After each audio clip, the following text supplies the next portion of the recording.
ताजमहल गिरने वाला है और ये मैं नहीं बल्कि इंजीनियर्स का कहना है।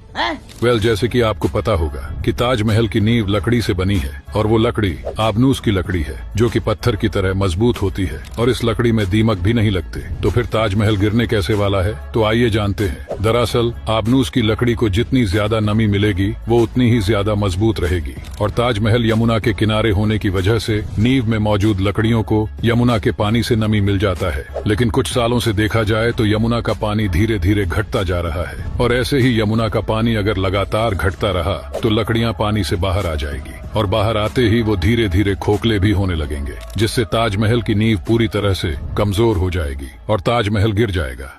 क्या आपको पता है कि दूसरे विश्व युद्ध के दौरान नाजी जर्मनी ने इतिहास का सबसे बड़ा और शक्तिशाली हथियार हैवी गुस्ताव बनाया था जो 7 मीटर मोटी कंक्रीट के दीवार को भी भेद कर सकता था। लेकिन इस 7000 किलो वजनी तोप का इस्तेमाल आसान नहीं था और इसे सुरक्षित रखने या फिर ऑपरेट करने के लिए लगभग 4000 सैनिक तैनात करने पड़ते थे और हिटलर के आदेश पर इसने 5 जून 1942 को पहली बार गोलीबारी की, जिसमें 500 सैनिक सिर्फ इसे दागने के लिए लगे थे और ये था तो बहुत ताकतवर, लेकिन इसका मेंटेनेंस बहुत मुश्किल था क्योंकि ये इतना धीमा था कि हर दिन सिर्फ 14 गोली ही दाग सकता था और ये हवाई हमलों के लिए भी बेहद असुरक्षित था। साथ ही इस तोप को जोड़ने के लिए अलग से रेलवे सिस्टम बनाया गया था और इतनी मुश्किलों के बावजूद भी इसे सिर्फ एक बार अप्रैल 1945 में सेबास्टोपोल शहर की घेराबंदी के दौरान इस्तेमाल किया गया था। फिर जब जर्मनी युद्ध हारने लगा तो नाजी सेना ने इसे खुद ही नष्ट कर दिया। क्या आपको पता है दुनिया में एक ऐसी रोड है जहां पर आप सिर्फ 3 घंटे के लिए ही गाड़ी चला सकते हैं, वरना अगला सफर आपको पानी के अंदर तय करना पड़ेगा। दरअसल इस अनोखी रोड का नाम है पैसेज डू गोइस, जो कि फ्रांस में मौजूद है और करीब 4 किलोमीटर लंबी ये रोड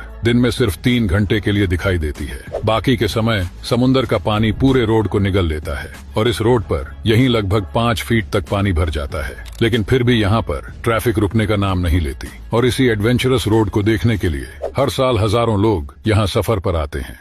यह है विंड टर्बाइन्स का कब्रिस्तान, जिसमें जब टर्बाइन 20 साल बाद खराब हो जाते हैं तो इन्हें यहाँ लाकर डाल देते हैं क्योंकि ये तरीका सबसे सस्ता पड़ता है, लेकिन ये लंबे समय तक करना पॉसिबल नहीं है। मगर ऐसा क्यों? दरअसल एक एवरेज विंड टर्बाइन के ब्लेड की लंबाई 170 फीट की होती है, इसलिए अगर लगातार इनका कब्रिस्तान बनाया गया तो खेती की जगह भी कम पड़ जाएगी। और अगर आप ये सोच रहे हैं कि ये जमीन में दबे दबे डिकम्पोज हो जाएंगे, तो ऐसा कुछ नहीं होने वाला, क्योंकि इनके अंदर मौजूद है फाइबर ग्लास जो डिकम्पोज तो नहीं मगर एनवायरनमेंट को हानि जरूर पहुंचाएगा। लेकिन हाल ही में इसी प्रॉब्लम को विओलिया कंपनी ने सॉल्व करके दिखा दिया। दरअसल ये पहले 20 फीट के पार्ट में इन विंड टर्बाइन्स के ब्लेड्स को काटकर श्रेडर से इसके छोटे छोटे पीस कर लेते हैं और फिर इसे बर्न करके इसके एसएच को सीमेंट मटेरियल में यूज किया जाता है। जैसे ही ये व्यक्ति अपने गार्डन में आता है तो ये देखता है कि इसकी जमीन बिल्कुल पिलपिली सी हो चुकी है, जैसे ये कोई जमीन नहीं बल्कि जेली हो। लेकिन आखिर ये है क्या? तो आइए जानते हैं। दरअसल इसे ग्रास बबल कहते हैं और ये ज्यादातर ऐसे जगह पर बनते हैं जहाँ पे घास की मोटी लेयर होती है और ये तब बनते हैं जब बारिश का पानी घास के मोटे लेयर के नीचे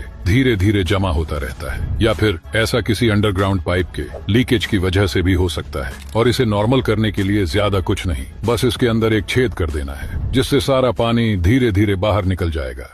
आपको लगता होगा कि मेटल जितना ज्यादा गर्म होता है उतनी ही तेजी से पानी को इवेपोरेट कर देता है, लेकिन जब 350 डिग्री सेल्सियस और 1000 डिग्री सेल्सियस के मेटल स्फेयर को पानी में डाला जाता है तो कम गर्म मेटल पानी में डालते ही हलचल करने लगता है। लेकिन दूसरी तरफ जो मेटल बहुत ज्यादा गर्म होता है वो पानी में डालने के बाद बिल्कुल शांत रहता है। इसके पीछे का रीजन बहुत सिंपल है। दरअसल मेटल स्फेयर्स जब वाटर के कांटेक्ट में आते हैं तो इतनी तेजी से बॉयल होता है कि बीच में एक वेपर की प्रोटेक्टिव लेयर बना देता है, जिससे कि हॉट मेटल फिजिकली वाटर के कांटेक्ट में नहीं रहता, जिसे साधारण शब्द में लाइडेन फ्रॉस्ट इफेक्ट कहा जाता है।